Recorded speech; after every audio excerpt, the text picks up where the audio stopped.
Hi, I'm Alan Atkinson, and today we're going to look at basic garden design using organic gardening and permaculture principles to get the best out of your garden.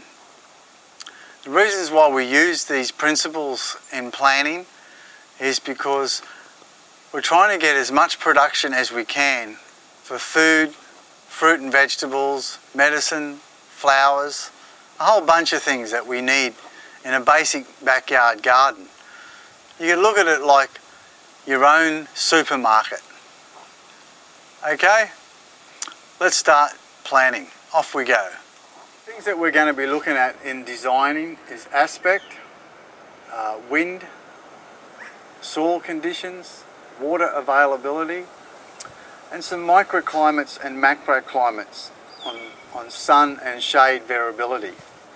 These are all important factors when looking at how to place function and design together and implementing relative location to the design. Now we're going to look at a typical suburban backyard and we're going to come up with a concept design for that. In basic concept design, there's a few things that help us to create our drawing to get to where we want to get to.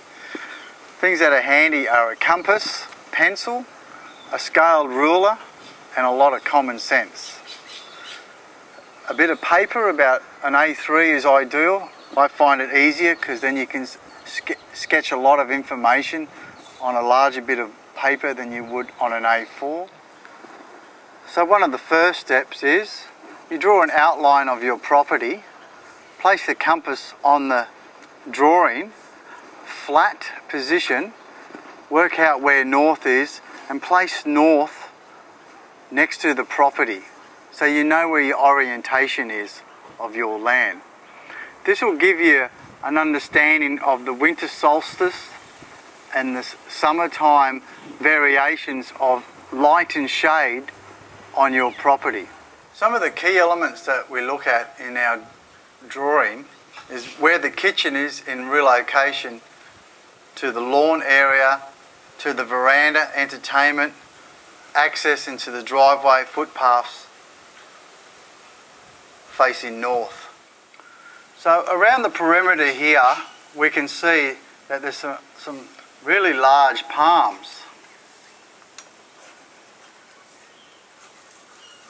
They become a key element in the screen break, and the height of these palms we can fill in with the layers of smaller fruit trees like pawpaws and feijoas. The rest of these palms around the perimeter we're going to recycle, take them to a place that can use them and fill in with more fruit trees like dwarf lemon trees and dwarf citruses amongst the pawpaws, feijoas and dwarf bananas. As we come out into the lawn area, after we've filled in the screen and protection area of the property, we can look at, with the northerly aspect that rises and falls here in the sunset, we can look at getting most of our vegetable and annual production in some raised garden beds and some mulch beds in this area here. Further on, we can take the pathway following the screen, using this access here to maximise growing beds of lemongrass and comfrey, excellent plants that we can use to mulch our beds, to use for composting, to mine minerals from the lower depths and recycle them through our veggie beds. So we can have some crop rotation happening there. Further along here we can have a larger fruit tree, so it's not shading out our beds. We can look at here is an orange tree.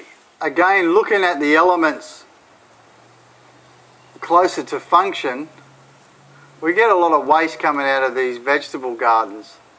So we're going to put the compost bays inside the perimeter where the screen is. Next to there we're going to have a pathway that goes around these mulch beds and fruit trees that's going to have flowers for companion planting to attract other insects and predatory insects into your garden for pest management. We're also going to have mulch beds and living mulch like sweet potato and more comfrey growing on these edges here. The pathways will have weed mat in there covered with gravel for drainage to help suppress weeds. So it becomes a low maintenance garden and water is allowed to drain through into the soils below. Extending the pathway further around to the other driveway, we look at how much space we've got where we can fit in some more fruit trees and another mulch bed.